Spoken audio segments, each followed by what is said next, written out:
ഉപേക്ഷിക്കാതെ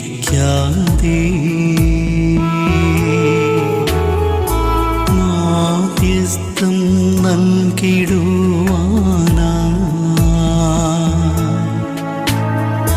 കോട്ടയത്ത് വാഴുന്ന അന്തോണീസ് പുണ്യവാനെ സ്വീകരിക്കൂ കൈകൾ നീട്ടി ആപിയാമിൻ അർത്ഥനകൾ. ഏറ്റവും പ്രിയപ്പെട്ട ദൈവമക്കളെ, സദ്വാർത്ത ഇതാണ്: സുവിശേഷം എല്ലാവർക്കും വേണ്ടിയാണ്. സുവിശേഷം എല്ലാവരെയും രക്ഷിക്കും. ഈ ദിവസങ്ങളിലൊക്കെ നമ്മൾ കേട്ടുകൊണ്ടിരുന്ന വചനം അതല്ലേ, എല്ലാം ഫോർ എവരിബഡി. നമ്മൾ പലപ്പോഴും വിചാരിക്കും വിശുദ്ധർക്ക് വേണ്ടിയിട്ടുള്ളതാണ്, അല്ലെങ്കിൽ ദൈവത്തോട് ഇങ്ങനെ ഒട്ടിച്ചേർന്ന് നിൽക്കുന്നു എന്ന് വിചാരിക്കുന്നവർക്ക് വേണ്ടിയുള്ളതാണ്. ക്രിസ്തു ഇല്ല, സകല ജനത്തിനും വേണ്ടിയുള്ള സന്തോഷത്തിൻ്റെ സദ്വാർത്ത എന്ന ഈശോയുടെ ഇൻട്രൊഡക്ഷൻ അതാണ്. സകല സ്വന്തം വിളിച്ച് പറഞ്ഞാൽ അത് ആരാ? ഈശോ. ഈശോ സകല ജനത്തിനും വേണ്ടിയുള്ള സദ്വാർത്തയുടെ പേരാണ് ഈശോ. ഈ ചൊവ്വാഴ്ച ആഫ്രിക്കയ്ക്ക് പോവുക. സത്യത്തിൽ ഹൃദയത്തിൻ്റെ ഒരു സ്വപ്നമാണ്. പറഞ്ഞു വച്ചിരിക്കുന്നത് കടുത്ത ദാരിദ്ര്യമുള്ള ലോകത്തിലെ 2ാമത്തെ ദരിദ്ര രാജ്യത്തിലേക്കാണ് പോകുന്നത്. ഒരു നേരം മാത്രം ഭക്ഷണം കഴിക്കുന്ന, കാരണം ഒരു നേരം മാത്രമേ കൊടുക്കത്തുള്ളൂ. അവിടെ കൺവെൻഷനാണ് 5 ദിവസത്തെ. 11 മണിക്ക് ഭക്ഷണം കൊടുക്കും, പിന്നെ കുറച്ച് പേര് അവിടെ കിടന്ന് ഉറങ്ങും, പിറ്റേ ദിവസം വീണ്ടും ശുശ്രൂഷ. 5 ദിവസം. ഈ മലയിലെ പ്രസംഗമൊക്കെ എൻ്റെ മനസ്സിൽ സത്യത്തിൽ ഞാൻ പോയിച്ചു വരും ബാക്കി പറയാം എങ്ങനെയായിരുന്നു. ക്രിസ്തുവിനെ കേട്ടിട്ടില്ല അവർ. ഇന്ന് വരെ പ്രസംഗിച്ചുകൊണ്ടിരുന്നവരല്ലേ എങ്ങനെയെങ്കിലും ക്രിസ്തുവിനെ പറ്റി കേട്ടിട്ടുണ്ട്, ഈശോയെ പറ്റി കേട്ടിട്ടുണ്ട്, കുർബാനയെ പറ്റി കേട്ടിട്ടുണ്ട്, പരിശുദ്ധാത്മാവിനെ പറ്റി കേട്ടിട്ടുണ്ട്. പക്ഷെ ഇതൊന്നും ഇല്ലാത്തവർ, അവരോട് കർത്താവിൻ്റെ വചനം പറയാൻ കിട്ടുന്ന ഒരു ഭാഗ്യമായിട്ട് തന്നെ ദുരിതമൊക്കെയാണ്. യെല്ലോ ഫീവറിൻ്റെ കുത്തിവെപ്പും പോളിയോയുടെ കുത്തിവെപ്പും എല്ലാം എടുത്തുകൊണ്ടായി പോകുന്നത്. പക്ഷെ ഒരു എക്സൈറ്റ്മെൻ്റ് ഉണ്ട്, ക്രിസ്തുവിൻ്റെ സുവിശേഷത്തിൻ്റെ എക്സൈറ്റ്മെൻറ്റ്, സുവിശേഷത്തിൻ്റെ ഒരു വിസ്മയമുണ്ട് മക്കളെ. നമ്മൾ പലപ്പോഴും കർത്താവ് പറഞ്ഞ ഉപമ കിളച്ച് പുറത്തേക്ക് കൊണ്ടുവരുന്ന ഒരു നിധിയുടെ കാര്യം, പക്ഷെ നമ്മൾ പലപ്പോഴും മൂടി വെക്കുക. നമുക്ക് കിട്ടിയിരിക്കുന്ന കൃപ, നമുക്ക് കിട്ടിയിരിക്കുന്ന അഭിഷേകം, നമ്മുടെ ക്രിസ്തുവിനെ നമ്മൾ ഒളിപ്പിച്ച് വച്ചിരിക്കുക. നമ്മുടെ കർത്താവിന് നമ്മൾ കോട്ട കെട്ടേണ്ട കാര്യമില്ല. നമ്മുടെ കർത്താവിന് നമ്മൾ കോട്ട കെട്ടി വെച്ചിരിക്കുകയാണ്. യെശയ്യാ പ്രവാചകന്റെ പുസ്തകം 56-ാം അധ്യായത്തിൽ ഇതാ വിപ്രവാസത്തിലേക്കൊക്കെ പോയ ജനമോ, ബാബിലോണിലൊക്കെ പോയി വിജാതിയുടെ കൂടെയൊക്കെ വസിച്ചിട്ട് തിരിച്ചു വരുമ്പം കർത്താവ് പറയുകയാണ്, ഞാൻ ഈ സകലരോടും നീതി കാണിക്കാൻ പോവുക. നീ ഒരൊറ്റ കാര്യം ചെയ്താൽ മതി, നിന്റെ മനസ്സ് നീ ന്യായം ചെയ്യണം. ന്യായം, നീതി, സത്യം, സ്നേഹം.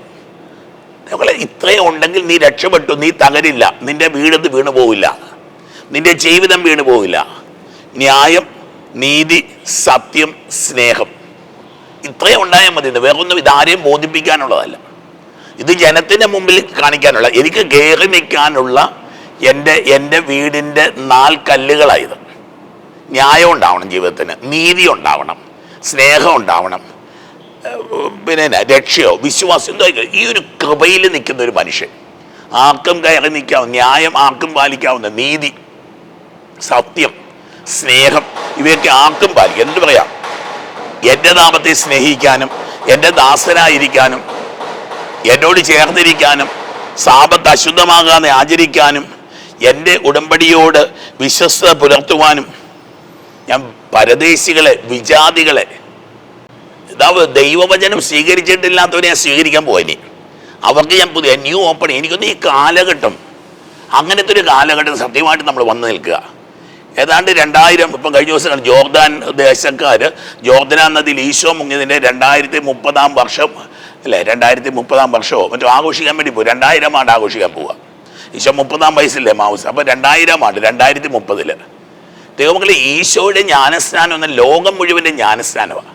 എനിക്കൊന്ന് നമ്മൾ ഫെയിൽഡ് റിലീജിയനാണ് ക്രിസ്ത്യാനിറ്റി. വാസ്തവത്തിൽ പലപ്പോഴും പലരും പറയുന്നത് കോൺകറിങ്, കീഴ്പ്പെടുത്തുന്ന ഒരു മതമായിരുന്നു ക്രിസ്ത്യാനിറ്റി എന്നാണ്. ഞാൻ പറഞ്ഞത് തോറ്റുപോയൊരു മതത്തിൻ്റെ പേരല്ല ക്രിസ്ത്യാനിറ്റി. വാസ്തവത്തിൽ ക്രിസ്തു എത്തേണ്ടടുത്തൊന്നും എത്താതെ ക്രിസ്തുവൊക്കെ വേലിക്കെട്ടുകളിലായി. സഭയിലും മതത്തിലുമൊക്കെ ക്രിസ്തു വേലിക്കെട്ടുകളായി. നമ്മുടെ കുടുംബങ്ങളിലല്ലേ, നമ്മുടെ പള്ളിയിൽ അങ്ങനെയല്ലേ. ഈ കുർബാന ഇപ്പം ആർക്ക് വേണ്ടിയിട്ട് നമ്മൾ ചൊല്ലും? നമ്മളെ പള്ളിയിൽ വരുന്നവർക്ക് വേണ്ടിയിട്ടുള്ളതാണ്.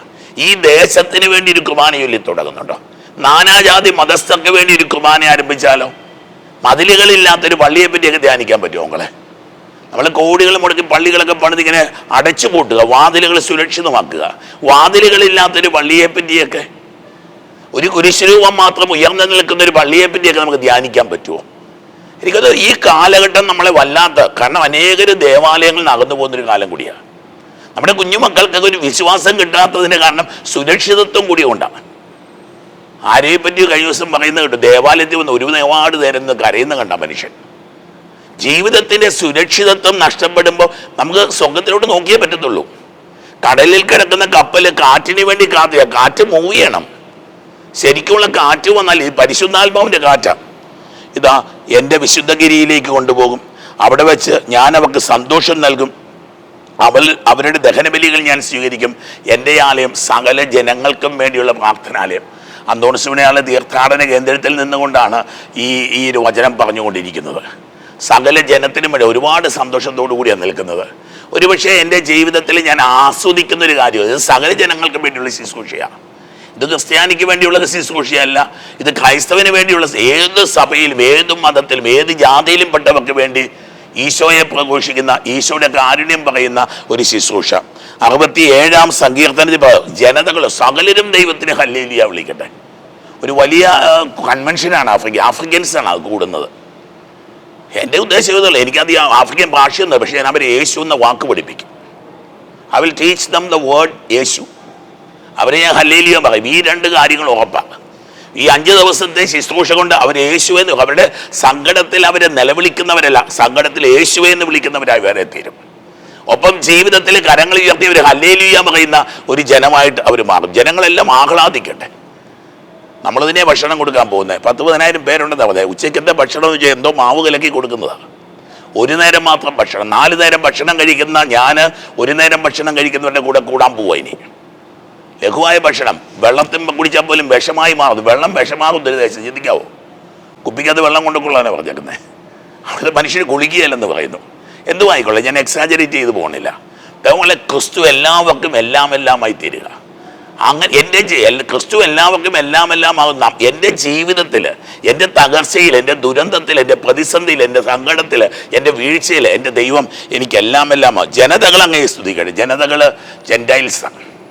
ദൈവത്തെ അറിയാത്തവർക്ക് ബൈബിൾ ഇട്ടിരിക്കുന്ന ഓമനപ്പേരാണ് ജനതകൾ. ഇത് ജനതകൾ അങ്ങേ പ്രകീർത്തിക്കട്ടെ. എല്ലാ ജനതകളും അങ്ങേ സ്തുതിക്കും. ലോകത്തുള്ള സകല ജാതികളും. അതുപോലെ ഈ ക്രിസ്തു വെളിപ്പെടണം. എനിക്കൊന്നും ഈ യുദ്ധമൊക്കെ നിൽക്കാതെ, ക്രിസ്തു വെളിപ്പെട്ടിട്ടില്ല. ക്രിസ്ത്യാനികളുടെ രാജ്യമാണ് അമേരിക്ക. ആ രാജ്യം ഇങ്ങനെ യുദ്ധത്തിന് മുന്നിട്ട് നിൽക്കുമ്പോൾ ക്രിസ്തു വെളിപ്പെട്ടിട്ടില്ല. ചില കാര്യങ്ങളൊക്കെ പറഞ്ഞുകൊണ്ട് ക്രിസ്തു എന്ന വേലിക്കെട്ടൊക്കെ, ക്രിസ്തു വേലിക്കെട്ടിൻ്റെ പേരല്ല, ക്രിസ്തു ഒരു സാഗരത്തിൻ്റെ പേരാണ്. ക്രിസ്തു എന്ന് പറയുന്ന ഒരു ആകാശത്തിൻ്റെ പേരാണ് ക്രിസ്തു. ക്രിസ്തു എന്ന് പറഞ്ഞ അതിരുകളില്ലാത്ത, നമ്മൾ അങ്ങനെയൊക്കെയല്ല നമ്മൾ പാട്ടൊക്കെ, അതിരുകളില്ലാത്ത സ്നേഹം, അളവുകളില്ലാത്ത സ്നേഹം, ഒരു ആഴപ്പരപ്പിൻ്റെയൊക്കെ പേരല്ലേ ക്രിസ്തു. ആർക്കും എടുത്തിയാടാവുന്ന ഒരു നദിയുടെ പേരല്ലേ ക്രിസ്തു. ഇതാ 2-ാം വായന റോമാ ലേഖനത്തിൽ. അപ്പോൾ എനിക്ക് സന്തോഷമാണ്. ഞാൻ വിജാതിയരുടെ ജാതികളോട് ഞാൻ സുവിശേഷം പ്രസംഗിക്കുക. പക്ഷെ പൗലോസ്ലിയുടെ മഹത്വം, പൗലോസ്ലിയ ക്രിസ്തുവിനെ പരിചയമില്ലാതെ പറയുക, ഇതാ നിങ്ങൾക്ക് പരിചയമില്ലാത്ത അജ്ഞാത ദേവതയെ പറ്റി ഞാൻ പ്രസംഗിക്കട്ടെ എന്നൊക്കെ പറഞ്ഞ ക്രിസ്തുവിനെ പറ്റി പറയുന്നത്. ജീവിതം മുഴുവൻ ഒരു ക്രിസ്തു പ്രഘോഷണം. നമ്മളെല്ലാം ജീവിതത്തിൽ പല നേടുക, കൊടുക്കാൻ, ക്രിസ്തുവിനെ കൊടുക്കുന്നവർക്ക് എല്ലാം നിറഞ്ഞുകൊണ്ടിരിക്കും മക്കളെ. ക്രിസ്തുവിൻ്റെ സാക്ഷിയാവുക. എൻ്റെ പൗരോഹിത്യം, നിങ്ങൾ ഏത് ജീവിതം നയിക്കുന്ന വ്യക്തിയാണ് കണ്ടപ്പോൾ അവന് വിശ്വാസിയാണ്, അവന് ദൈവ പൈതല, അവന് ക്രിസ്തുവിൻ്റെ മണമുണ്ട്, അവൻ്റെ പ്രവൃത്തികൾ, നമ്മുടെ സഭ, നമ്മുടെ ഇടവക, നമ്മുടെ കൂട്ടായ്മ ക്രിസ്തുവിൻ്റെ രീതികൾ. ആ അച്ഛൻ്റെ രീതി ക്രിസ്തുവിൻ്റെ രീതികളാണ്. ആ മനുഷ്യൻ, ആ സിസ്റ്ററിൻ്റെ രീതി ക്രിസ്തുവിൻ്റെ രീതികളാണ്. അതുപോലെ ക്രിസ്തുവിൻ്റെ രീതികൾ വല്ലാതെ, ക്രിസ്തുവിൻ്റെ രീതി നമ്മുടെ വീട്ടിൽ വല്ലെന്ന്. ക്രിസ്തു വീട്ടിൽ ചെയ്തവനല്ല, നസ്രത്തിലെ വീട് വിട്ട് ഇറങ്ങിയെന്ന് കൃത്യം ബൈബിൾ എഴുതി വെച്ചിട്ടുണ്ട്. നസ്രത്തിൻ്റെ തെരുവീതികളിൽ ഗലീലിയിൽ ഇന്ന് തിരുവചനം ഈശോ ടയർ, സീദോൻ, വിജാതിയർ, കാനാൻ ദേശം, കാനാൻകാർ താമസിക്കുന്നിടം, വിജാതിയരുടെ നാട്ടിലൂടെ ഇറങ്ങി നടന്നിങ്ങനെ സുവിശേഷം വിളമ്പി കൊടുത്തുകൊണ്ടിരിക്കുക. നമുക്ക് എന്തെങ്കിലും കിട്ടി നമ്മുടെ പ്രിയപ്പെട്ടവർക്ക് കൊടുക്കും അല്ലേ? ക്രിസ്തുവിധ സുവിശേഷം കൊടുത്തുകൊണ്ട് ഇങ്ങനെ പോവുക. ടയർ, സീദോൻ പ്രദേശങ്ങളിൽ, കാനാൻ, വിവിധ ദേശങ്ങളിൽ ഈശോ ഇങ്ങനെ കടന്നു പോയിക്കൊണ്ടിരിക്കുക. ഒരു കാനാൻകാരി സ്ത്രീ വരിക. നമുക്ക് കാനാൻകാരി എന്നൊക്കെ പറയുമ്പോൾ നമ്മൾ ചിന്തിക്കാവുന്നേ ഉള്ളൂ. തീർത്തും അവഗണിക്കപ്പെട്ട ഒരു സ്ത്രീയാണ്. വലിയ ജനക്കൂട്ടവും ഈശോ വലിയ ശുശ്രൂഷയൊക്കെ ചെയ്യുമ്പോൾ മോസ്റ്റ് ഇൻസിഗ്നിഫിക്കൻറ്റ് പേഴ്സൺ. ഈ കാനാൻകാരി എന്നൊക്കെ പറഞ്ഞാൽ ഒട്ടും ശ്രദ്ധിക്കേണ്ടവളല്ല, ഒട്ടും പ്രധാനപ്പെട്ടവളല്ല. ഈ ക്രിസ്തുവിൻ്റെ കേന്ദ്രത്തിൽ കയറുന്ന ആരാന്ന് നോക്കിയാൽ മതി. ക്രിസ്തുവിൻ്റെ അനുഗ്രഹത്തിൻ്റെ ഒരു കേന്ദ്രമില്ലേ, അവിടെ കയറുന്ന ഈ കാനാങ്കാരി സ്ത്രീയാണ്. അവൾക്ക് വലിയൊരു വിഷയമുണ്ട്. അവൾ കുട്ടി മരിച്ചു പോയി, പെൺകുട്ടിയാണ്, ഒറ്റ കൊച്ചേ ഉള്ളൂ. അവള് മരിച്ചു എന്നല്ലേ പറയുന്നത്, ക്രൂരമായി പിശാച് ക്രൂരമായി ബാധിച്ചിരിക്കുന്നു. എൻ്റെ കർത്താവേ ദാവീദിൻ്റെ പുത്ര, പ്രാർത്ഥനയൊക്കെ അവൾ പഠിച്ചു. കർത്താവേ ദാവീദിൻ്റെ പുത്ര എൻ്റെ മേൽ കനിയണം. ഇതിലും വലിയ പ്രാർത്ഥന ബൈബിളിലില്ല. The most beautiful prayer in the Bible is said by a Canaanite woman. ഒരച്ഛൻ്റെ പ്രാർത്ഥന അല്ല എഴുതിയിരിക്കുന്നത്, സക്രിയ പുരോഹിതൻ്റെ പ്രാർത്ഥനയിൽ ഒരു കാനാങ്കാരി. ദൈവമക്കളെ, വിശ്വാസത്തിൻ്റെ പ്രാർത്ഥനയ്ക്ക് അപ്പുറത്തൊരു അത്ഭുതമുണ്ട്. വിശ്വാസത്തിൻ്റെ പ്രാർത്ഥനയ്ക്ക് അപ്പുറത്തൊരു ദൈവിക പ്രവർത്തനമുണ്ട്. ഇത് അവൾ വിളിച്ചു പോയത്, കർത്താവ് മൈൻഡ് ചെയ്തില്ല. Most insignificant. നമ്മളൊക്കെ ചിലപ്പം ദൈവം കേട്ടില്ല എന്നൊക്കെ വിചാരിക്കുന്നത്. അപ്പം ശിഷ്യന്മാർ പറഞ്ഞു, അവളെ കുറച്ച് നേരം ഒന്ന് പറഞ്ഞു വിട്ടേര്, അവർക്കറിയാം ഈശോയ്ക്ക് ചെയ്യാൻ പറ്റും. ഈശോ പറഞ്ഞു, ഇത് മക്കൾക്കുള്ള അപ്പമാണ്. മക്കൾക്കുള്ള അപ്പം അത് വെറുതെ കറക്കി കൊടുക്കാൻ പറ്റത്തില്ല. ആ സ്ത്രീ പറഞ്ഞു, മക്കൾക്കുള്ള അപ്പം അത് നായ്ക്കൾക്ക് കൊടുക്കാനുള്ളതല്ല. ആ സ്ത്രീ പറഞ്ഞു, മേശപ്പുറത്തുനിന്ന് വീഴുന്ന അപ്പം തിന്ന് ജീവിക്കുന്ന നായ്ക്കളില്ലേ, നമ്മളെ ഗോയിങ് ടു എനി എക്സ്ട്രീം, ഏതവസ്ഥയിലായി ശരി എനിക്ക് കർത്താവിനെ കിട്ടിയാൽ മതി. അവൾ പറയും, ഞാനൊരു ഞാൻ പട്ടിയാന്നേ, പക്ഷെ പട്ടിക്കും അപ്പം കിട്ടുന്നുണ്ടേ, പട്ടിയും ജീവിക്കുന്നുണ്ട് യജമാനൻ്റെ മേശ. കർത്താവ് പറഞ്ഞു, കൈകൂപ്പി പറഞ്ഞു, നിന്റെ വിശ്വാസം പോലത്തെ ഒരു ദൈവമക്കളെ ആളിക്കത്തിക്കുന്ന മക്കളെ, ജീവിതത്തിൽ എന്തെങ്കിലുമൊക്കെ ഡിനൈ ചെയ്യപ്പെട്ടു എന്ന് തോന്നുന്ന ആരെങ്കിലും ഉണ്ടെങ്കിൽ, ജീവിതത്തിൽ എന്തെങ്കിലുമൊക്കെ തടസ്സപ്പെട്ടു എന്നൊക്കെ തോന്നുന്നുണ്ടെങ്കിൽ, അത് ആളിക്കത്തുന്നൊരു അനുഭവമാണ്. ഈസ് എൻഫ്ലെയിമിങ്, ഓൺ ഫയർ, തീയിടുക കർത്താവ്. ഇതാ കർത്താവ് പറയുകയാണ്, ഇതാ സ്ത്രീയെ നിന്റെ വിശ്വാസം വലുതാണ്, നീ ആഗ്രഹിക്കുന്നത് പോലെ നിനക്ക് സംഭവിക്കട്ടെ. ആ സമയം മുതൽ അവളുടെ പുത്രി സൗഖ്യമുള്ളതായി. ഒരു വിശ്വാസത്തിൻ്റെ പടിക്കെട്ടിന് മുകളിൽ ദൈവം പ്രത്യക്ഷപ്പെടും. ദൈവമേ കരുണയാകണേ എന്ന് പ്രാർത്ഥിക്കുന്നു. മക്കൾക്ക് വേണ്ടി പ്രാർത്ഥിക്കുന്നു, ദേശത്തിന് വേണ്ടി, സകലരും കർത്താവിനെ അറിയട്ടെ. ദൈവമേ വിശ്വാസത്തിൻ്റെ പടിക്കെട്ടുകൾ കയറുവാൻ ഞങ്ങളെ പഠിപ്പിക്കണമേ കർത്താവ്. ഈശോയെ അത്ഭുതങ്ങൾ സംഭവിക്കട്ടെ. വേദനിക്കുന്നവർ, വിഷമിക്കുന്നവർ, സങ്കടപ്പെടുന്നവർ, കർത്താവ് മതിലുകൾ തകർക്കപ്പെടട്ടെ കർത്താവ്. വേലിക്കെട്ടുകൾ നീങ്ങിപ്പോകട്ടെ.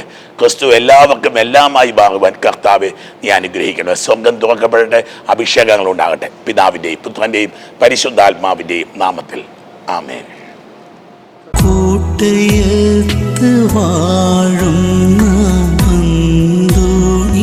പുണ്യവാനെ സ്വീകരിക്കൂ കൈകൾ നീട്ടി. ആപിയാമിൻ അർത്ഥനകൾ ഉപേക്ഷിച്ചാലുപേക്ഷിക്കാം